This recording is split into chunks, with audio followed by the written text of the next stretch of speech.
So as Bob said, today I'm going to focus on a project, that's a NERP project, that is called Constellation Planning for a Changing Crystal Zone. And so that crystal ball is about that changing world. We usually look towards the future with a crystal ball, which is a prediction of what we expect. And so today I'm going to try and make you think that we need to forget it and going towards special scenarios, in my case. And so, as Vera just asked, that picture behind, well, the picture on the screen, this is Townsville at the moment.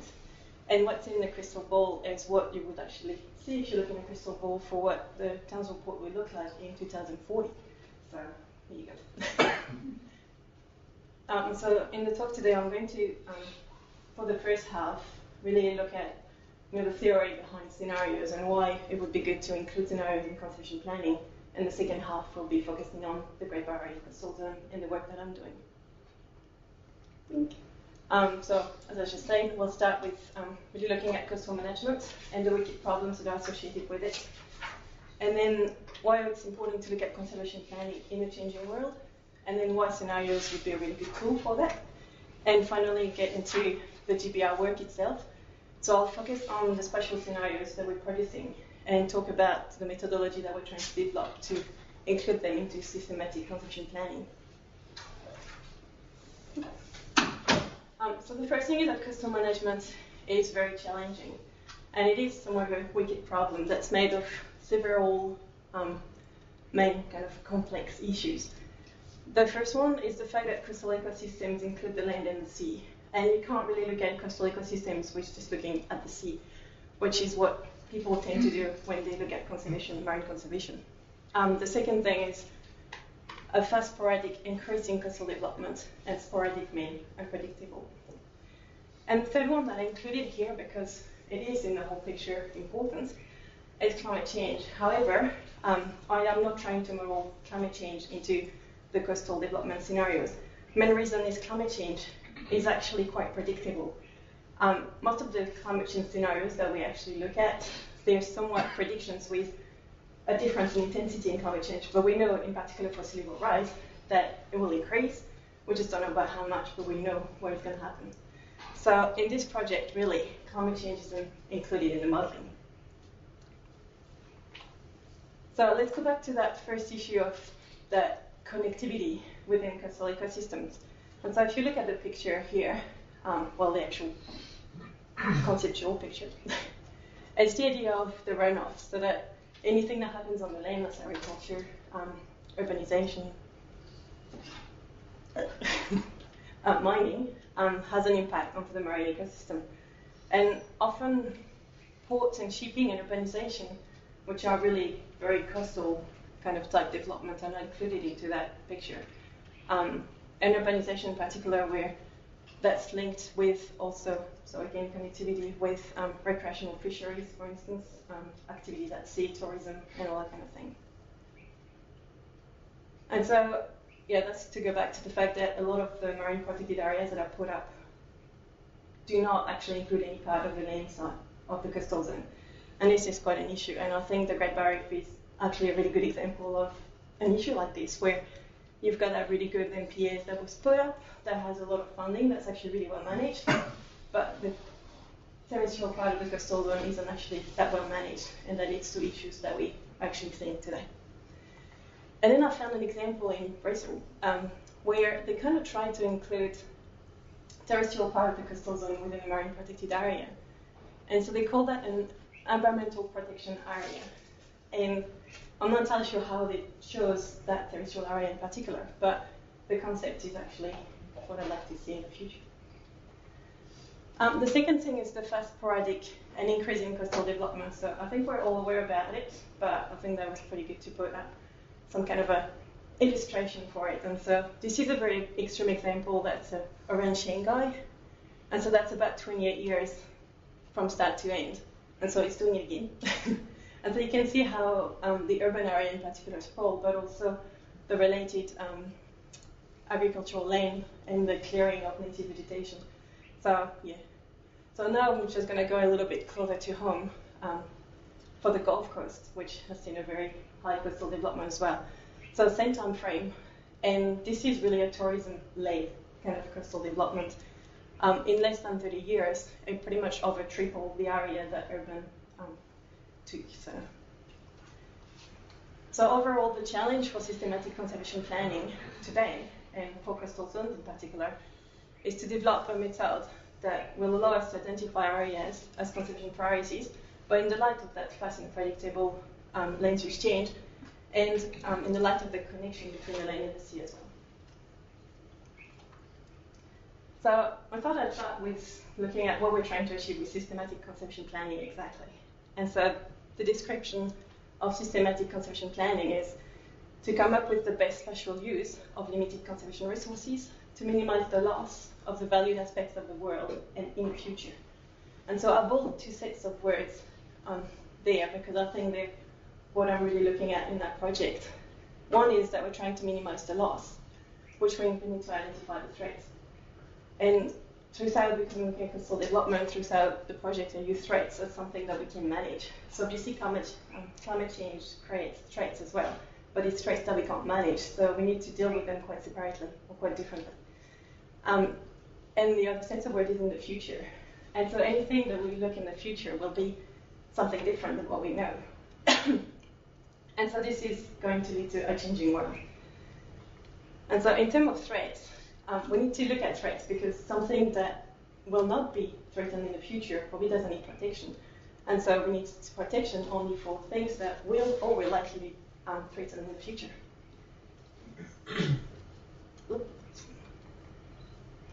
And in case of the changing world, I mean, those current threats will actually be different in the future. And so that we need to have that feedback loop onto threats. So that's the whole complexity of looking at conservation for the future.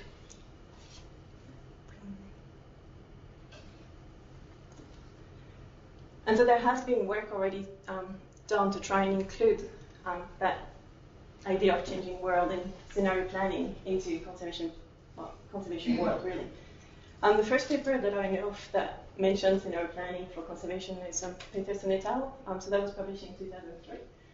And so it's actually really looking at how we could use scenario planning to come up with better conservation in that uncertain future.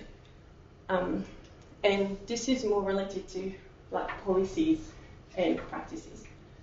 And then in 2005, Bob published a paper that really looked at trying to see how conservation planning could be used to, how we could bring the idea of changing world into conservation planning.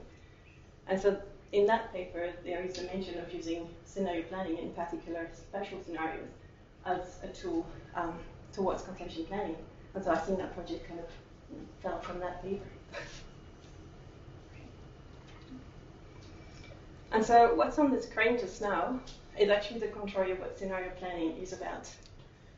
So the top one on the left is just someone trying to predict people's behavior in the future on what that person just saw was happening at the moment. And so that kind of lack a vision of what changes can happen in the future. And the second one is just someone saying something that is obvious and happens every year. However, the birthday may happen, you don't know where, you don't know how. You don't know how many people will be there. So anyway, these two are predictions. And so this is what I'd like to make people go away in terms of conservation planning. And so now I just wanted to look at what is scenario planning. And so if you look at the screen as a timeline where the present is at the bottom and the future is at the top, and that little white dot is now.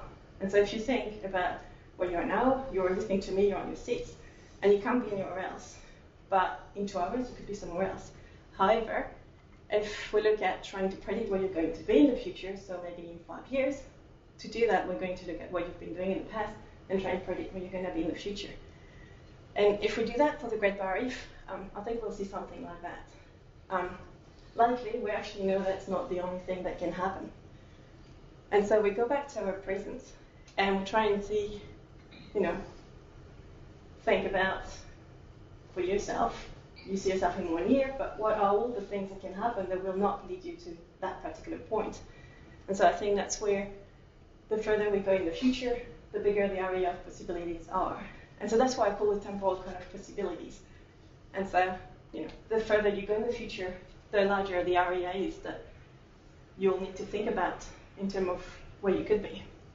And so if you follow just that white line, which is your predicting path, then you'll be a very narrow idea of what the future can be. And so that's where I bring in the scenarios.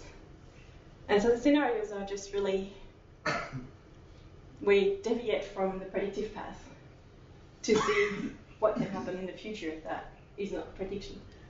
And so on the right is just sliced through the cone to look at the area. So if you look at that 25 years, we still have 4 scenarios, but they're spread across the area of possibilities. So that gives us a good overview of what actually may happen. And you can keep that predictive scenario as one of your scenarios, because that also can happen. So,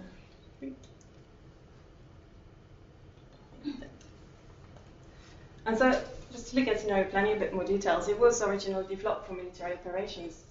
Single idea that if you put in front of you everything that the enemies can do, then you can place your troops the best you can so that you can respond to whatever the enemies will do. And so that will lead to higher success than just having one strategy, really. And scenario planning was brought in the 50s into the business world as well, and Shell is a really good example of that, where the company has been using them since really the 50s to adapt to the changes that will happen in the future, or have happened now. And so they got a new set of scenarios that go to 2050, and one of those scenarios is where oil is actually not used anymore. And so how Shell could adapt their strategy so that the company is actually still viable in the future. And governmental agencies have also used scenarios. And so that's the example of the Queensland Department of Transport that looked at scenarios to understand what's the best strategy for them to to adapt their current transport to whatever will happen in the future in terms of, in particular, urbanization in Queensland. And so there is a lot of literature in terms of scenario planning in the business world. And so I thought these 2 quotes relate really well to what scenario planning is about. So the first one is from a professor of business. So the problem with the future is that it is different. If you're unable to think differently, the future will always arrive as a surprise. And the other one, which is quite my favorite, but it's from a business owner workshop. So trying to teach our business owners how to use scenario planning for their company. And so since each future, which refers to a scenario, contains different opportunities, your company has to be ready for any one of them to materialize. And so I think these business concepts should be really put into conservation planning. And the idea that conservation planning should actually be thought as a business that needs to be resilient and relevant in the future. And after all, conservation planning is intended to ensure the biological wealth in the future as much as a company's intention is to still making profits in the future. And hence, not considering the vast array of futures will likely lead to conservation failures. And so this is why I would advocate to use scenarios to put out conservation measures. The environmental science kind of world isn't new to scenario planning. The Millennium Ecosystem Assessments that was done in the early 2000s, which is a worldwide effort to try and come up with worldwide scenarios of what socioeconomic changes will do to the environment and what consequences it will have for human well-being, was done. And so they come up with all these scenarios. And I thought I'd put Louisa Evans' paper, which was recently published, as another example of scenarios in the environmental realm as well. So they used scenarios as a research tool to look at climate change impacts and adaptation options. And so these are the scenarios they come up with. And this is in the Great Barrier Reef, so it's very relevant to what I'm doing as well. But so if you look at the little thermometer on the right of the pictures, it shows you the level of extremity, the level of climate change. So it's lower in the 2 top scenarios and it's higher in the 2 bottom. And then the left scenarios are those where adaptations wasn't very good, and the right one for adaptation was actually good. And so they did a really good job at showing what kind of feedbacks they can have onto the environment, but also social and economic pressures, I suppose. So I thought that was a good example, and that really showed that scenario planning has started being used in environmental management, but that it has mainly been put towards policies, mainly in practices. And so the big question I want to answer is, could it be applied to systematic conservation planning? And so the idea of bringing special scenarios into that systematic conservation planning. And so we're doing that with the Great Barrier Reef Coastal Zone, where obviously the marine, the MPA, the Great Barrier Reef Marine Park, lack that support from a really good management of the coastal zone. So in terms of coastal development in the Great Barrier Reef Coastal Zone, I think the two main questions we have to start with are, is conservation planning really needed? And the other one is that if it is needed, is scenario planning the best approach? And so I think we can all answer that first question, if conservation planning is needed. We have recently seen a lot of publicity about the Great Barrier Reef, in particular the UNESCO warning to the Australian government that they want to put it as in danger. And the main reason for this is actually coastal development, in particular port development. And it's also the report cards that have been recently released that have showed that the Great Barrier Reef condition has actually decreased and is now classified as poor. And again, coastal development and coastal land use in particular is one of the main reasons for this reclassification. So I think we can answer yes to that first question, that conservation planning for that coastal zone, the terrestrial part of the coastal zone, and whatever happens due to that coastal development in the terrestrial part into the marine part is necessary. So now is scenario planning the best approach to that conservation planning? So I took this graph from that Peterson et al. Paper that I mentioned before, and he simply try and classify what type of approach someone should have depending on the characteristics of the system. And so looking at uncertainty and controllability. So let's look at the coastal development in the GBR. So I'll take the example of coal, because currently it's a big economic incentive in Queensland. So this shows you where all the coal that's produced in Queensland goes to. And so you can see it's really to foreign countries. Therefore, the coal demand and whatever happens in terms of development in Queensland is foreign based, so it's a foreign demand that we can't control. So it is really uncontrollable. And then we can look at the predictability of that coastal development. And so I've seen the coal kind of area. And so this is from a paper where they kind of tried to summarize all the forecasts that people made in terms of what, in particular in that case, China's demand for coal will be in the future. And so as you can see, there's a very large number of forecasts that are very totally different. So I think that really shows us that that coastal development is unpredictable. And even in terms of something that should be a little bit easier to kind of predict, some would say, is just the population in Queensland. So that's the exercise that the Australian Bureau of Statistics has done. And so they try to predict the population number, but obviously put a low, medium, and high kind of threshold to that. And so if you look at 2036 or 35, which is what the scenarios I'm working on go to, you'll see that it's about a 2 million difference in between the low and the high, which is double of what is currently in Queensland. So you can imagine that is a very massive number. And this is not even a scenario, this is just a prediction where they don't really look at massive changes into the economy.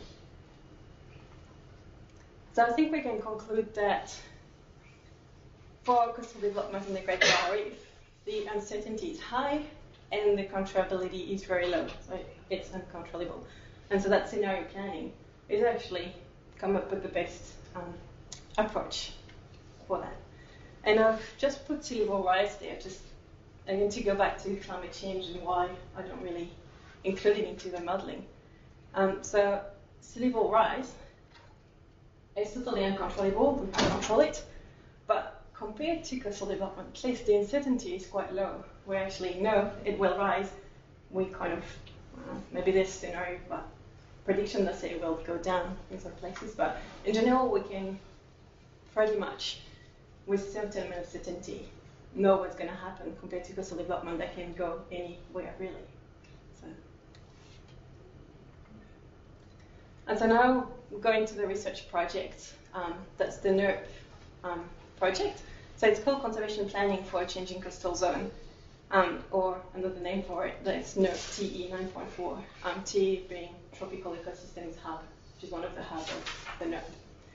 And the overall aim of that project is to identify strategic priorities for the protection of the Great Barrier Reef World Heritage Area, coastal ecosystems, in the context of coastal development in the next 25 years. And we chose 25 years because that's what the strategic assessment that's currently being done also goes to, so that kind of aligns with it. And this project has multiple parts. The first part, which we spend a lot of time on, is to come up with a GIS database for the coastal zone of the Great Barrier Reef. So this is a big effort of trying to find all the information about spatial data that exists for the coastal zone, and we put it together in the GIS database. And so I wanted to mention it just to make sure that people know we have that, because the licenses may not go to everyone, but you can actually look at all the data that exists, and there's a lot of it. So if you ever start a project, or know someone that's starting a project on the GBR coast, that's pretty good to actually look at it. So the second part is the spatially explicit scenarios, which is what I'm going to focus on to show you how we come up with them, and the modeling that goes with them. The third part is impact assessments of these scenarios onto assets. I'll talk a little bit about what we intend to do with that. There's another part that's on conservation goals, which I'm not going to talk to you about today, but that's also part of it. And of course, to bring it all together to come up with spatial prioritization methods for the Great Barrier Coastal Zone. And so this is what the framework of the project look like. And so simply the blue area is all the scenarios. The red area is that part that I'm not going to talk about, that's the conservation goals part. But they all come together in towards the impact on the assets, towards quantitative objectives that we come up, and then obviously a spatial prioritization method. And the last part, which is mainstreaming, is the idea that's a conservation planning project, so we really like to make it known by management people to see if they can actually use it, or well, they will use it. So what I'm going to show you now is how we come up with the spatial scenarios. So I'm just going to go through the steps that we did to come up with those spatially explicit land use change scenarios. And so as any scenario planning, the first step starts with a very heavy stakeholders-driven step, which is done through a lot of workshops, with a lot of meetings as well, and lots of literature review, understanding of the actual processes that happen in the system we're looking at. And so this was used to, one, delimitate the coastal zone, and I'm not going to talk to you about that today, but I would find itself very interesting. Because we're looking at spatial planning, we need to delimitate an area that we're actually modeling. And the other thing is to come up with the scenarios themselves, which are what are called qualitative scenarios. So they're made up of, so first thing is to identify the drivers of change, so the drivers of coastal development, so coastal land use change. And then coming up with storylines where you describe the scenarios. So current scenarios that you can relate to, and people can relate to as well. And so then that's the next step, which is the extra step that we've added that will lead us to have spatial scenarios. So we need to find attributes to quantitatively model those scenarios, and then what spatial data we need for that as well. And finally, organize all the rules for the land change modeling, run the land use change modeling, and come up with maps. Sounds very easy like that. So this is the coastal zone as we have defined it in the context of NERP 9.4, so in the context of coastal development. So the terrestrial part is defined based on control lines, buffers around the coast, and inclusion of what was defined through workshops as coastal land use, which is mainly urban areas in sugarcane. And the marine part of the coastal zone is the maximum flood plume extent that was recorded by the people at Water that do a lot of work on flood plumes. So that was really, most of it comes from that 2010 massive flood that happened. But that idea of using flood plumes is that it is the main impact from the land to the sea, and so how far it actually can go. There's probably things that go a little bit further, but mainly that will contain most of the impacts. And so these are what we call scenario streams. So because we're doing spatial scenarios, we kind of dealt with scenarios a little bit different. So these are kind of graphical summaries of the scenario storylines. Storylines are a couple of pages long, so I wasn't going to read them to you. But this kind of summarizes them. So what we've done in this project is that because we need to spatially model the scenario, we need first to come up with an amount of change, and second with how you spatially allocate the change. And so what we come up with is that the amount of change really relies on the main drivers of land use change, but that the allocation of change was more related to the governance. So how people were going to be allowed to put what where. That makes sense. And so we come up with 5 main drivers of land use change in the GBR coastal zone. So if I start by the top one, it's the local demand for environmental services. I'll just go in a clockwise kind of manner. The foreign demand for tourism, innovation and technological advances. I want to point out that you may have that kind of advances in technological, what do you call it? Technological. I'll keep technological advances anyway, but that it's not necessarily used, and that's again governance that will dictate whether it's used or not. Then it's a preference, so again it's the local preference for coastal lifestyle, and the last one is the obvious foreign demand for food and minerals. And so each scenario streams is made up of a different combination of intensity of either of these 5 drivers. So the first scenario streams that we have is food and minerals, that's the red one, which is where there's a very high foreign demand for food and minerals, and therefore a lot of money in Queensland, which leads to a lot of innovation and technological advances. And then the things that we needed to quantitatively model to obtain quantitative numbers, these scenarios, for instance, population. In that case, because you've got a lot of money, a lot of demand for things, you've got a very high increase in population, which means you've got a very high increase in urban areas. So that's the process to get to numbers. The green scenario stream is where there's moderate demand for both food, minerals, and tourism, where you have a really big change in people's mentality, both here, but in particular overseas in terms of demand. So let's see, Asia wants clean products and things like that because they can't get clean products for their countries.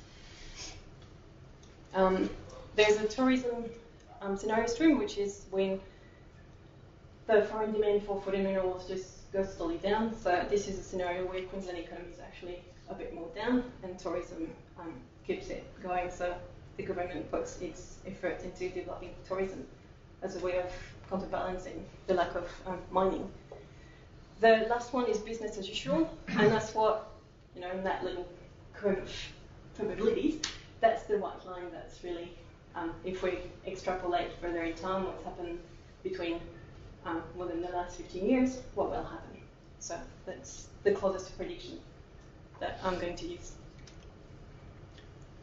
And so governance context, so these 5 scenario streams define the amount of change, and then you've got the governance context that define the spatial distribution of change. And so each of the scenario streams, we model them into 2 different contexts. So one is strong governance, which means a centralized organized growth. Non reports, follow original plans, best areas for certain land use, and planning for sea level rise, as well as not developing Cape York. Weak governance is the contrary to that. And so there are in total 8 scenarios, which I summarized there. Don't bother reading what's written, that's what I've just actually told you, but summarized just now. just to show you the 8 scenarios, so 2 in each governance context. And as in normal scenario planning exercise, they all have pretty names because you have to put names that people can relate to. So there you go. So in terms of the coastal zone, so this is the coastal zone with the land use in 2009. So the coastal zone is approximately, that we're modeling, that we've decided as terrestrial part of the coastal zone. Sorry. It's 47 square meters. It's along 2,000 kilometers of coastline, and we have excluded all the islands, which some people agree with it. The main idea behind that is that development on the islands will be limited. There may be tourism, but there's already, on the islands that we think tourism will go, is already there. Plus, it was really hard to model the islands. But we can actually put them into the next steps when we assess things to think there will be development, tourism development on certain islands as well. And so in terms of data that's needed to come up with the spatial scenarios, the first thing, obviously, is a land use map. And we're very lucky that the Queensland Land Use Mapping Project has those maps that cover the entire Queensland. There's 2 available. There's a 1999 and a 2009. 2009, I know it seems a little bit far in the past already, but this was only released in the middle of last year. So they do it every 10 years. So the next one will be between 2020 something. So it's, we can wait a little bit too long for the next one. It's just that some people say that already, it's been 4 years since that 2009, that might be an issue. But you actually look at the data we have, and we can as well, when we do impact assessments, can assess that if there has been major changes that we know of, such as Gladstone, for instance, within the last 4 years. We can include that manually into there as well. The second type of data that's needed for this, come up with the spatial scenarios, is first variables. Variables, which are physical variables. So they drive the spatial allocation of change in terms of where things actually can go. There are some land use that can't go anywhere that you would like them to go. So anyway, that vary for each land use class, but they come on across scenarios. And so, for instance, there are rainfall. So that on the right, that's the annual rainfall throughout the coastal zone. There can be also slopes, soil type, proximity to sea, to airports, land tenure, etc. So they vary depending. So I haven't put which goes to which land use class, but there's a lot of classification behind that. The other type of data, and that's what really builds the scenarios, is the constraints and incentives. So the constraints is what constrain the spatial allocation of change. So very simple, 0. So you can choose a lane, like a transition between 2 land use classes, and decide to put some areas where this is not going to happen, or this can happen. So that's the 0 to 1. The incentives is what would direct the change to particular areas. So you don't want to say, I don't want anything here, or something definitely here. But you can say that in certain scenarios, for instance, in Cape York, for the weak governance, we want development to go into Cape York. So we're going to put an incentive for the development to go to Cape York. And so some vary between land use class, but they all vary between scenarios, because that's why I can create scenarios. And so as a constraints, you can have protected areas, road reserves, irrigation, areas at risk under sea level. And so this is, as I mentioned, for the strong governance, that's when governments actually take care of the fact that you shouldn't build in sea level rise prone areas. So we're building it into that. So that's the only climate change thing including into the scenarios, really. Strategic cropping land. So you don't want your urban areas going into your strategic cropping land, for instance, if you're in a strong governance. And then incentives, they can be proposed plans, so things that we know are going to happen because they've already been approved anyway. Favored areas or new areas of development. So the land use change is done through a simple hybrid that's first using the land use change modeler. That's a model from the GIS Gritty. And it's a neural network, which I'll talk to you a little bit after that. And manual sediment change amount models. So that land use change modeler, or land change modeler, was originally built to come up with predictions. So it automatically comes up with an amount of change based on what happened in the past. But I managed to talked with the guys that did it, and we've managed to come up with something where we can actually make scenarios by manually set the amount of change. So that's what makes the scenarios. And then the range of variables that I showed you and constraints to build up the scenarios. So the steps for the land use change models. So it's first to look at an analysis between what happened in 1999 and 2009. And so this is to bring some reality into the scenarios. So it's a simple supervised learning algorithm. So what makes a pixel change goes to another lane class. So what are the drivers behind it in terms of the variables that we put in this model? And come up with some rules on that. And so this is really to make sure, because that was one of the big things with using spatial scenarios for computational planning. We need to have scenarios that are not as out there as you would usually go to when you use scenario planning, because they need to be relevant, much more relevant to people and to what's actually going to happen in terms of spatial spread of land use. And so the second part is to change the change model to 2035. When we use the probability matrix that we put up together and use all the constraints incentives to model the change. And so I'm going to show you the example of one of the scenarios, which is export management, which is that food and minerals in a weak governance. All the modeling is done on a raster format, 50-meter pixel size, and this was done by trial and error to see what was the best to use. So it's a bit, the resolution from the QLAM data, which is the land use map, is a bit better than that.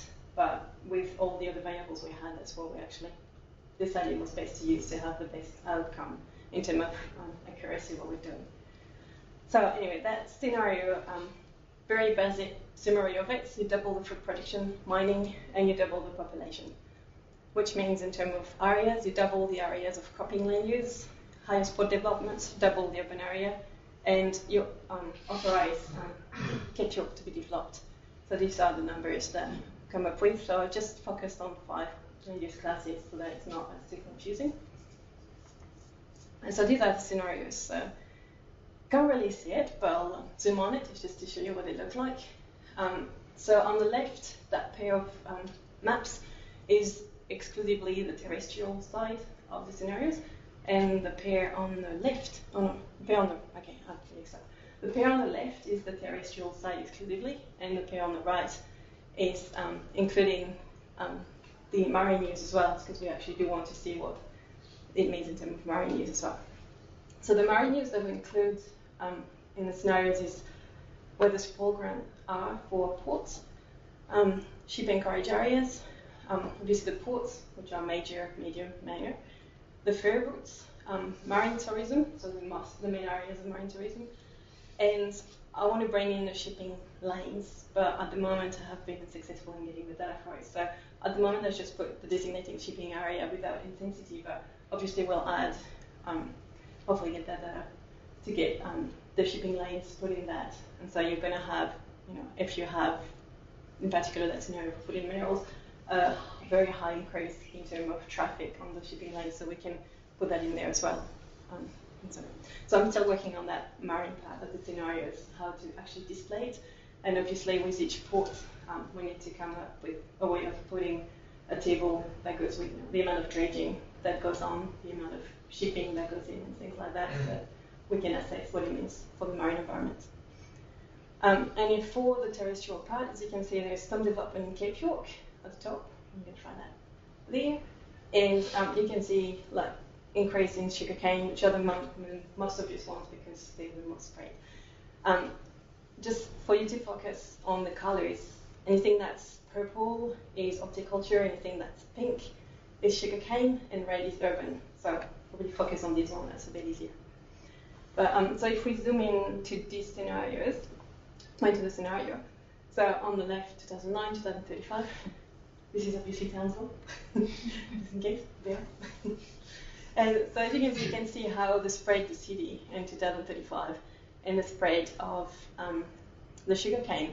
And I just want to point out that, so this is in the governance. You can see, for instance, that we've let it go to the edges of the rivers, for instance, whereas in a strong governance, we'll actually keep the riparian vegetation to about 100 meters to 150 meters, like free of things. So that's the kind of difference I'll have into the different scenarios into governance. And so this is the same zooming in for cairns. So cairns in red, so 2009, 2035. So that shows how the city grows. Again, in terms of a strong governance, you wouldn't have had the development in this area because it's a civil rights prone area. So that would have been blocked out by a strong governance. And you can see how the rain-fed sugarcane spread as well. Sugarcane that doesn't require irrigation, obviously, is limited to a certain amount of area. And we almost reached the maximum amount that we can have in that scenario. So I did some trial to see how much maximum area we could actually develop it, and then use that value in that particular scenario. So it doesn't double it, because it can't actually double it. I think that's pretty much it. So now, how to use the scenarios to bring spatial conservation planning outcomes. And so this is what we're working on, to try and come up with actual methodology, which haven't done before. So a bit of we're going to try and see what works. Ideas, well, that's what we're going to do, and see how we can actually use it. So from the scenarios, we can conduct impact assessments on selected assets, which are species or processes in marine materials, in marine environments in particular. So example of assets, water quality, that was debatable during the workshop, but that's come up as an actual asset. Seagrass, dugongs, and connectivity. And I took these for examples because obviously they're all connected to each other. Well, the water quality is connected to the seagrass, it's connected to the dugongs. So you can see the process that we're going to go through to come up with impact assessments on that. Methodology, spatial modeling wherever we can when we have the data. So obviously water quality we can use STEDNet, so we'll have people in Trop Water that will help us with that. Seagrass, hopefully some spatial modeling as well. But for dugongs, obviously, spatial modeling is just too out there, it's just long lived and move too much. So expert elicitation will be the way to go with that. And connectivity, so connectivity in between the land and the sea, so that can be hydrodynamism, for instance. Try and see if we can do spatial modeling, but it's such a complex kind of idea that conceptual models in terms of impact assessments probably be the way to go for that.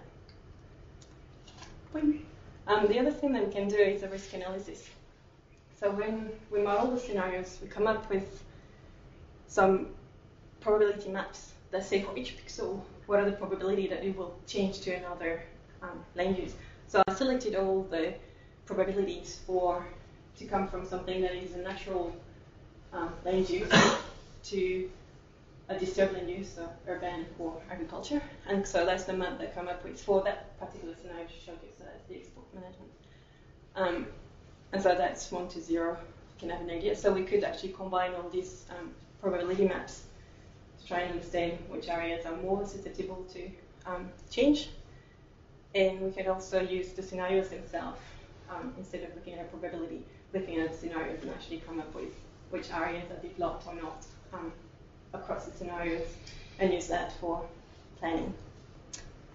And the last thing that we are going to do, which is the idea of bringing the governance context into these scenarios, is to do comparison analysis between the scenarios, between the scenario that's built in a strong governance concept versus a weak governance concept, and come up with an idea of what the governance effects will have on environmental impacts, so that we can bring the impact assessments into that comparison analysis.